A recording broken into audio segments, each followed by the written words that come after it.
There is a moment in the life of every healer when the oath they swore and the border's men draw collide. The question is never whether healing should stop at the edge of a territory or the color of a man's skin. The question is whether a person with the knowledge to save a life will let fear decide for them. Whether the hands that know how to bind a wound will stay closed. There is a particular kind of loneliness in having the power to help and choosing not to use it. That loneliness grows into something worse. It becomes a kind of death that happens while a person is still breathing. This is the story of Jacob Langford, a traveling physician in his early 50s who had learned the cost of such choices before coming to Wyoming Territory. He rode a circuit between settlements so scattered across the high plains that a man could ride for 2 days without seeing another structure. His horse was a lean sorrel named Cain. His medical bag, worn leather with brass fixtures turned green by time, was worth more than the cabin he kept in a town he visited only when winter made traveling impossible. Inside it were bottles and instruments, but mostly it contained the memory of a woman in Philadelphia who had coughed blood into white linen while he stood beside her, helpless. Jacob had come west in 1875, 17 years before the moment that would change everything. He was 33 then, still believing distance could heal. The frontier had no cure for grief, but it had space and sky. It had patients who needed him without questions. He learned to read the subtle language of the frontier. He learned which settlers would let him treat their families, which would turn him away. He learned that compassion, like a well, could run dry if he did not find ways to refill it. The early spring of 1882 brought Jacob north into Wyoming Territory as the land shed its winter. The snow on the high peaks had begun its descent, filling the river valleys with ice water that ran white. The earth was revealed in bands of brown and tan, and first green things emerged from the soil. There was a wetness to everything, a smell like iron and growth. When the sun broke through the clouds, it had a quality of violence, as if the land itself was being forced to live again. Jacob had taken a route through a canyon system that cut between 2 ridgelines, a way he had traveled twice before. The river that ran through the canyon floor was swollen with spring melt, and he was picking his way carefully along a narrow trail when Cain stopped suddenly, ears pricked forward. The horse's particular alertness, not alarm but attention, meant something lay ahead. Jacob dismounted and walked the next 50 yards on foot, his medical bag slung across his shoulder, his free hand loose at his side. What he found was not what he expected to find. She lay in a jumble of pale rocks beside the trail, and it took Jacob a moment to understand what he was seeing. A young Apache woman, her traditional buckskin dress torn and mud-darkened, lay with her left side turned toward the rocks. Her breathing was shallow. Her eyes, when they opened as he approached, were calm in a way that suggested she had already made peace with whatever was happening to her body. Beside her lay the scattered remains of what she had been gathering, plants with distinctive leaves, some still in her closed fist, even in unconsciousness. A medicine pouch made of beaded cloth hung from a cord around her neck, the kind Jacob recognized as the work of a person who knew what they carried. He knelt beside her without hesitation, his hands already moving to check her pulse, to assess the damage his eyes could see. There was a bruise across her ribs on the left side, the kind that spoke of a fall. Her left shoulder was wrong, the angle of it too far back.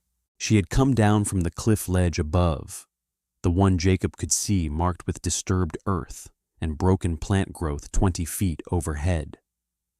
"Can you hear me?" he asked, speaking slowly, watching her face. She did not respond in English, but her eyes came open fully. She watched him with a directness that was unsettling in a person who should have been confused by pain. Jacob worked quickly, his hands reading the story written in her body. Ribs cracked, but not broken through the lung. The shoulder dislocated, not broken. No sign of the bleeding that would indicate deeper trauma. She was alive because she was fortunate, but more than that, she was alive because her body was made for surviving in a land that did not forgive weakness. He prepared a compress with laudanum from his bag and had her breathe the vapor from it. Not enough to make her unconscious, but enough to dull the edges of what he was about to do. The shoulder required reduction, the difficult twisting motion that would return the joint to its proper place. He did this with a smooth firmness, and she made a sound between a gasp and a word, something that might have been a name or might have been a curse in a language he did not speak. The shoulder went back with an audible click. He bound her ribs with strips of cloth from his bag, supporting the left side to prevent the ribs from flexing with each breath. Her breathing steadied. The color in her face, which had been the gray-white of someone in severe pain, began to return to a more natural brown. She was watching him work with the focused attention of someone assessing a situation they did not fully understand. When he was done with the physical assessment, he noticed her eyes had never left his hands. When his gaze met hers, she looked at his medical bag and then back at him, and she reached out slowly with her right hand. The left was immobilized against her body and touched the leather of his bag. Then she opened her right hand and showed him the plant she had been holding when she fell. It was a variety he did not recognize, with small oval leaves and what looked like purple flowering heads. "This," she said, the single word in English carefully pronounced. "Good for fever. Better than this." She made a gesture that he understood meant his instruments and bottles. Jacob took the plant carefully, examined it, recognized the shape of knowledge in how it had been gathered and preserved. This young woman was not simply injured. She was doing the same work he was doing. She knew plants the way he knew anatomy. She understood the relationship between what grew in the earth and what the body needed. "You're a healer," he said. She did not respond to the observation, but her eyes told him he was correct. He could not leave her there. The night would come cold, and the trail was remote. He had a camp established 2 miles back, where he had built a fire and made coffee that morning before beginning his traverse of the canyon. He helped her to her feet. The process took time and care, and several moments where she had to stop and breathe through the pain of her damaged ribs, and walked her slowly to where Cain waited. He fashioned a makeshift sling from rope to support her left arm against her body, and then he did something he had not done in a very long time. He climbed onto his horse behind her, riding double, his body positioned to support her weight and prevent jarring. The sorrel accepted the unusual arrangement with his typical patience. They rode back to the camp in silence, and the silence was not uncomfortable. When they reached the fire, Jacob helped her down and settled her beside the flames on a blanket, her back against his saddle. He examined her ribs again by firelight and was satisfied with what he found. No signs of internal bleeding. The shoulder would heal. She would be in pain for weeks, but she would heal. He made a broth from the supplies in his pack and fed it to her slowly, watching her face. She ate without comment, and when she had finished, she drank water and then lay back against the saddle, with the kind of exhaustion that comes from trauma and shock wearing away. "Rest," Jacob said.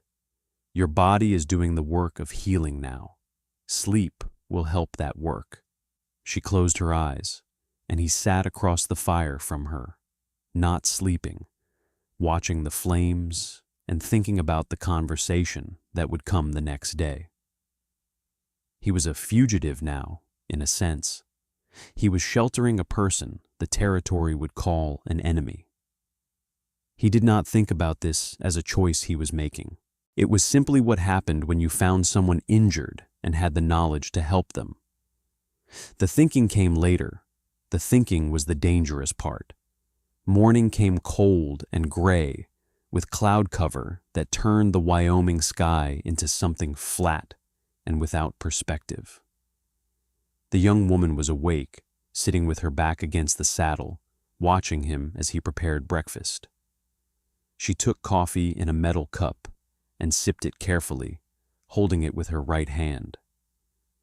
"Your name?" Jacob asked.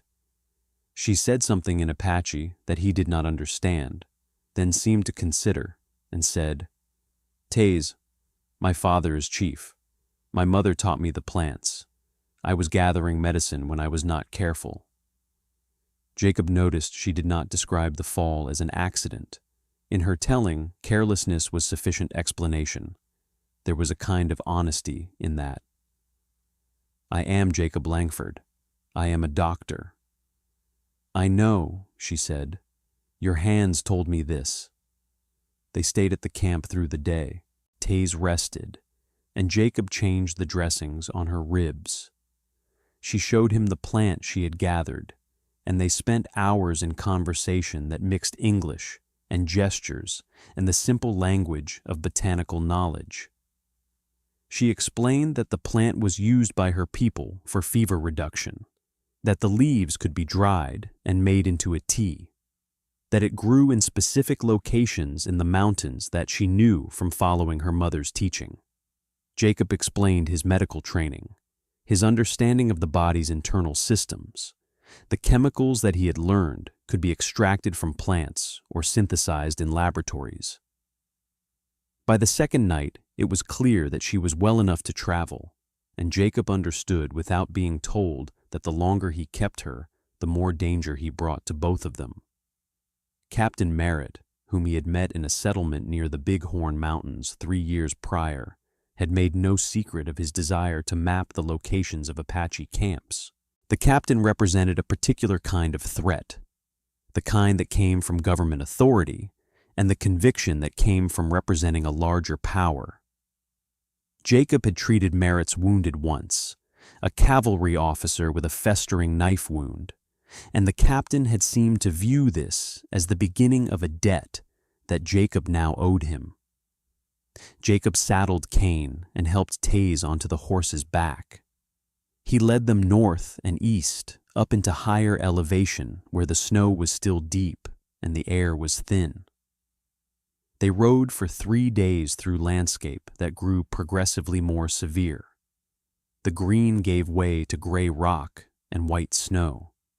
The wind came down from the peaks with a rawness that made skin sting. At night, they built small fires and huddled in blankets. Taze told him stories about her people, about the way the seasons changed the mountains, about her father who had kept their band alive against impossible odds. On the third night, Jacob found himself alone with his thoughts. Taze was sleeping against a saddle, her face peaceful in the firelight. He had given up his livelihood. He had marked himself as someone who would not cooperate with the army. He had done all of this for a woman he had known for less than 4 days. The rational part of his mind kept offering him arguments for why this was foolish. A prudent man would have treated her injury and directed her to her people. A pragmatic man would have accepted Captain Merritt's offer of funding. But then he would look at her face and think about the plant she had tried to gather, the fever medicine that her people had been refining for generations.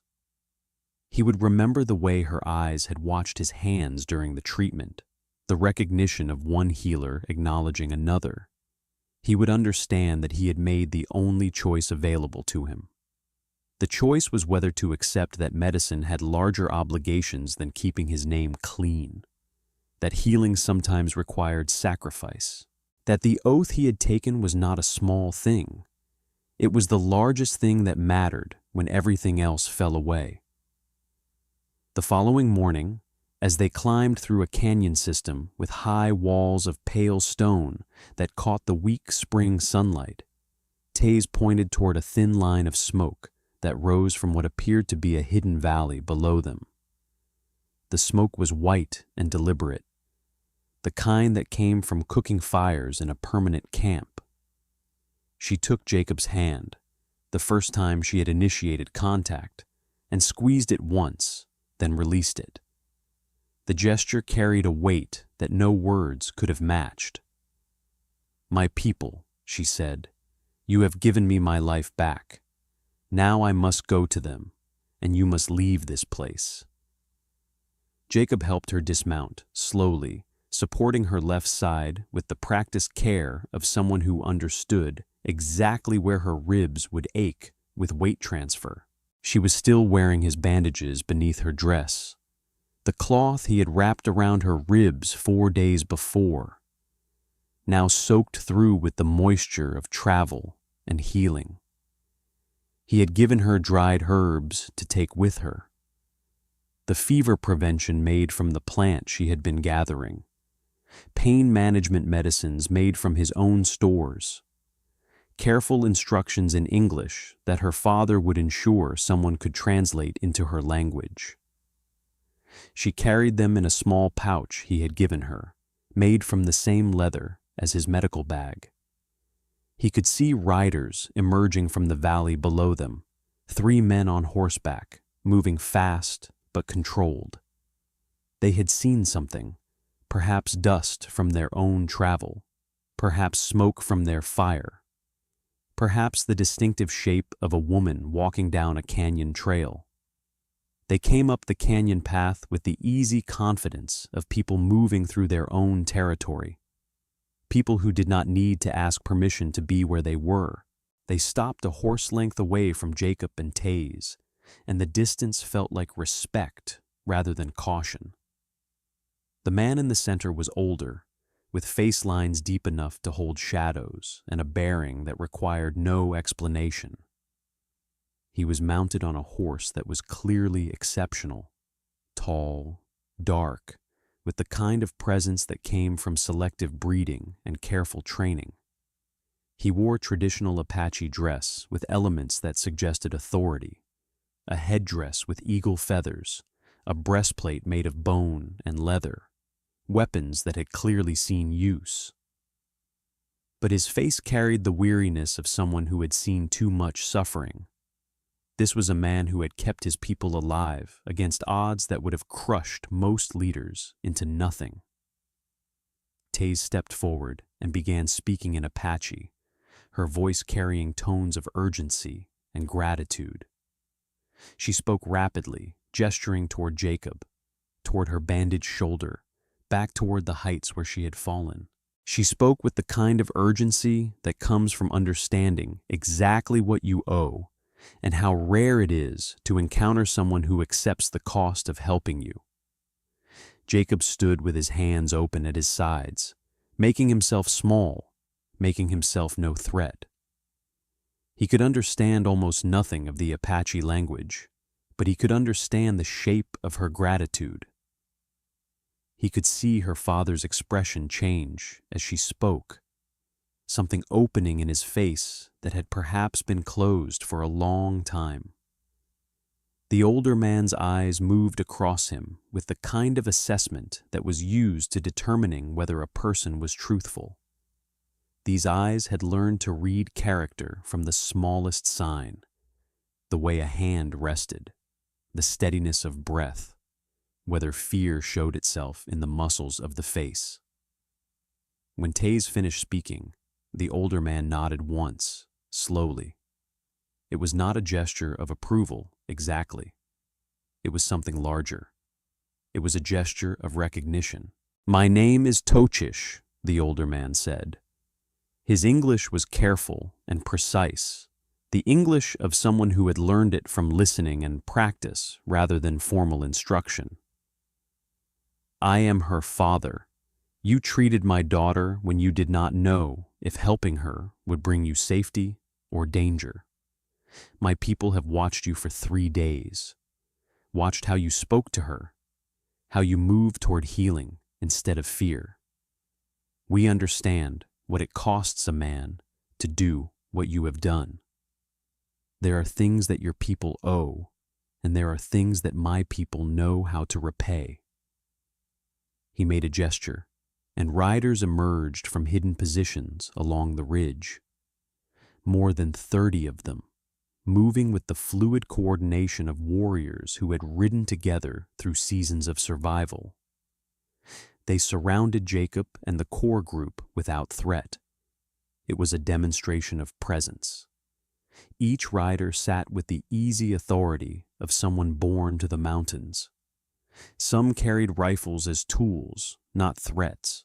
They formed a circle that was the circle of a council, not capture. Tokish dismounted and walked to Jacob, studying his face with an intensity that required Jacob to hold still and meet his gaze. The chief's eyes held the particular weariness of someone who knew too much about what people were capable of. When he turned away, it was to speak in Apache to the gathered riders. His voice carried authority and something like sorrow. The riders moved, some staying with Taze, others approaching Jacob with a courtesy that seemed formal. They gestured for him to ride with them. As they moved down the canyon toward the valley, Jacob could see the tribe's settlement for the first time. Dozens of structures in a natural clearing, smoke rising from multiple fires, people moving with the ordinary business of an established camp. This was not a group in retreat. This was a people who had learned to survive by knowing their land better than anyone else. They will take you to a place where you can rest, Toshish said, riding beside Jacob now. My daughter says your hands know what mine do not. We have need of a healer. The winter was harsh. Some of my people carry sickness. We have medicine from the land, knowledge gathered across generations. But sometimes your training and our training can speak to each other. We offer you this choice. Remain for 1 moon cycle. Treat those who come, and teach my daughter and those who understand plants what you know. Then you may return to your people, or stay longer if you choose. This is not an offer we make to many. Jacob understood what was being offered. Not a permanent invitation, but a test, an offer with an expiration. And also the understanding that if he left safely after 1 month, the tribe would ensure his passage remained safe. That he would be known as a healer who had honored his oath regardless of cost. That was worth everything. I will stay, Jacob said, hearing his own voice as if from a distance. For as long as you will have me.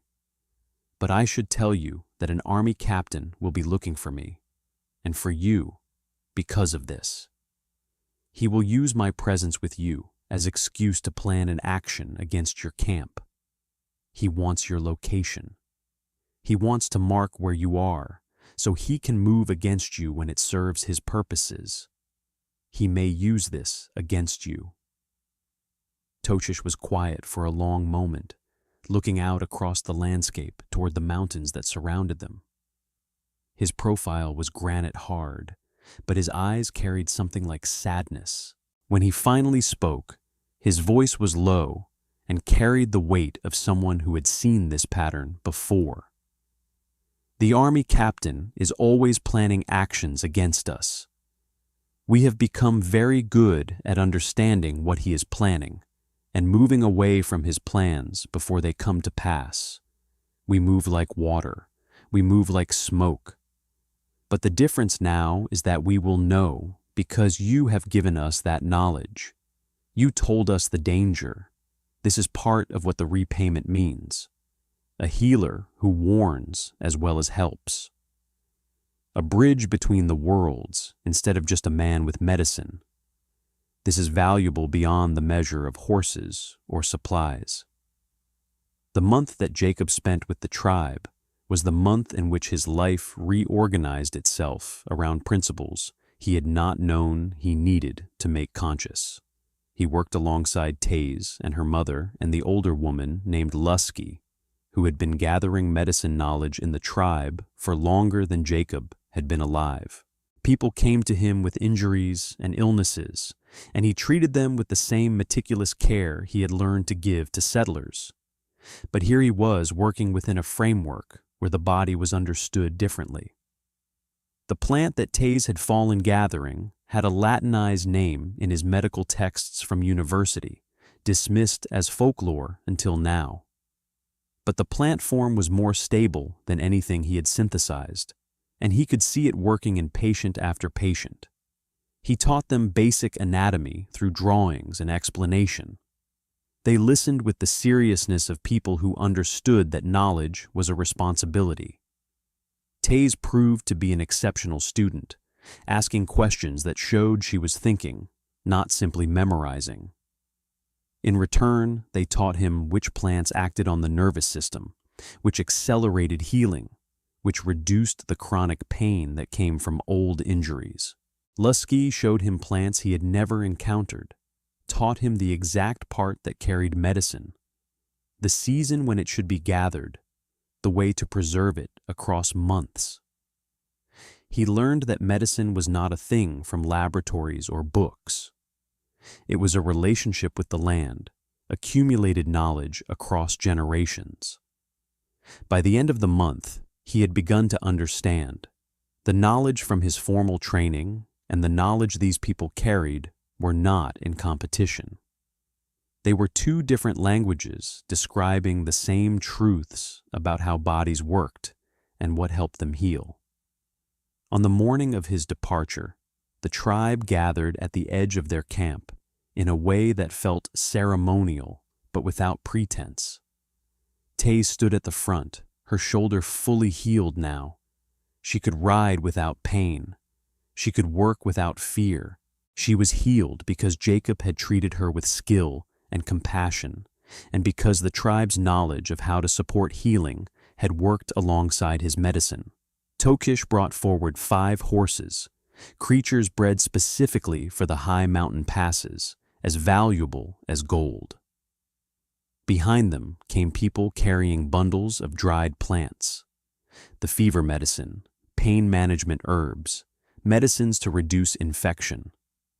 There was enough to stock a clinic for a year. They also carried something else, a cabin framework, carefully prepared wood pieces crafted to come apart and reassemble. This was not a hastily constructed gift. The tribe's carpenters had anticipated what a traveling doctor would need: spaces for patients and supplies, a structure that could withstand mountain weather.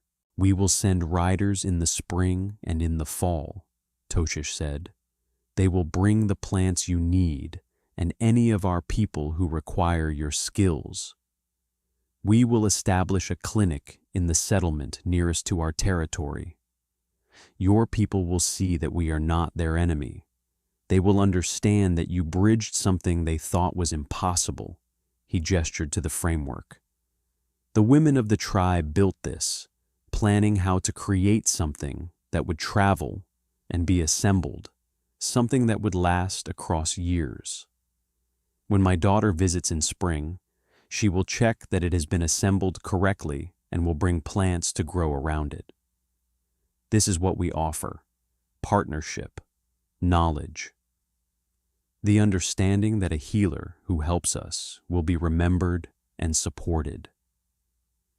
Jacob could not speak. There were no words adequate to the moment. He moved forward and gripped the chief's forearm, and Toshish gripped his back in return, the grip firm and steady. They stood that way for a long moment that required no words. This was a moment between two men who had recognized something essential in each other: the determination to do what was right regardless of cost, the understanding that healing was not just a profession, but a calling. When they released, Jacob nodded once, and Tochish nodded back. Then Jacob turned to Taze and pulled her into an embrace, careful of her healing shoulder. She smelled like the high country and like the medicine plants she worked with. Her hands gripped his coat with strength. "Will you come back?" she asked. "I will ride to meet you in the spring," Jacob said. "Every spring, until one of us is too old to ride. And even then, I will find a way."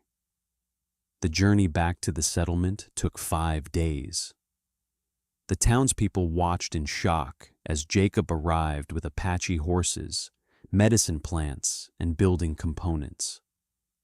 There was resistance at first, but when an Apache chief's daughter began appearing in spring, teaching the settlement's women about plants that could lower fever, working alongside the town doctor, the story people told about Jacob Langford began to change.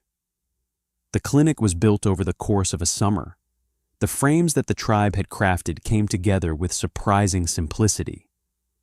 The townspeople, seeing that the project was legitimate and that there were tribe members working alongside Jacob, began to contribute their own labor. By autumn, there was a structure with 2 separate rooms for treatment, shelves for medicines, a small space where Taze and Jacob could work together when she visited. Captain Merritt, understanding that his leverage had evaporated, found himself reassigned to Nebraska. Jacob never knew the details, but he understood that people with enough courage had chosen to do the right thing quietly. Years passed, and the clinic became known across the territory for the quality of its care. The fever medicine that Taze had been gathering when she fell became a standard part of his pharmaceutical stores. He published papers about integrating ethnobotanical knowledge with formal medical training. He trained young women from the settlement in nursing care, and when Taze came in spring, she taught them alongside him. The settlement's population grew, and with it came people who still harbored prejudices, who could not understand why the doctor treated Apache people with the same care he gave to settlers. But they were gradually outnumbered by people who had seen results speak louder than tradition. An Apache woman had taught them about plants that could lower fever. An Apache chief had held true to a bond made through the most fragile circumstances. A doctor had chosen healing over safety, and the territory was better for it. In the spring of Jacob's 62nd year, nearly a decade after the fall that brought him and Taze together, he stood at the edge of the same canyon where he had found her. She was riding beside him with no sign of her old injury. Her black hair was streaked with gray like his own. They had established an annual ritual of riding this circuit together, reviewing where the most valuable plants grew. "I would not have survived that fall without you," Taze said, looking down at the river far below them. The water ran clear and cold in the spring sunlight, the same river that had run white with melt when they had first traveled these heights together. "You were already healing yourself," Jacob replied. "You had survived worse than a dislocated shoulder." "No," she said, turning to look at him with the clarity of someone who had thought about this moment many times. "I mean, I would not have survived the infection that would have followed. The fever that comes after deep wounds when they are not properly treated, when they become corrupted. You learned that from me, but I did not know it then. I was careless. You were careful. This is the difference that makes a healer. Not just the knowledge, but the caring, the willingness to treat a stranger as if they were your own family. The difference between an enemy and a neighbor is usually just the choice of which one to decide to be. This understanding had come to Jacob slowly over the course of years that had taught him that compassion was not a sentimental act, but a professional requirement. A requirement that every healer took on when they accepted the privilege of touching another person's suffering. The frontier had not cured his grief for the wife he had lost to illness so many years before, but it had taught him that grief was not the opposite of healing. It was often the doorway to it. That understanding loss was what enabled you to understand the value of saving someone else. Subscribe to Western Hearts and Honor so you never miss the next story. There are more like this one waiting.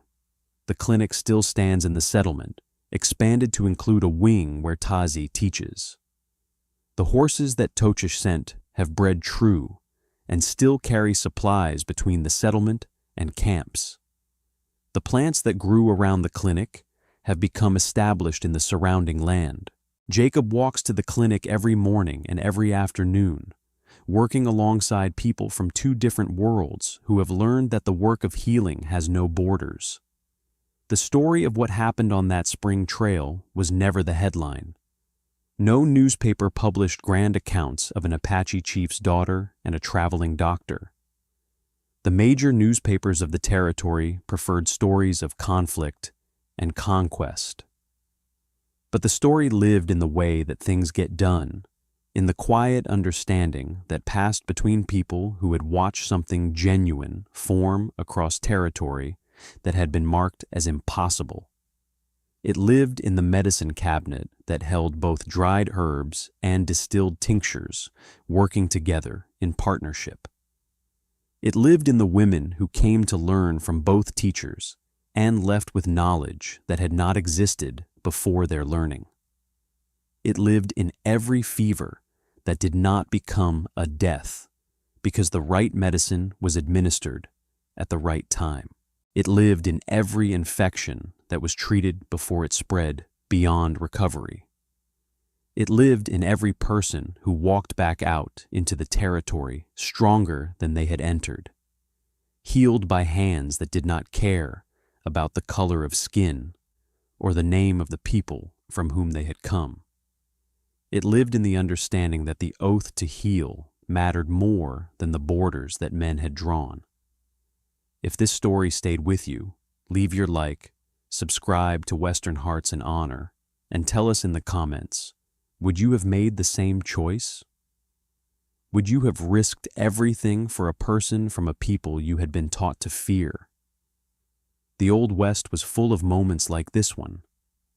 Moments where an ordinary person had to decide who they actually were when it mattered. We'll be back with more of those stories, the ones the history books almost forgot to keep.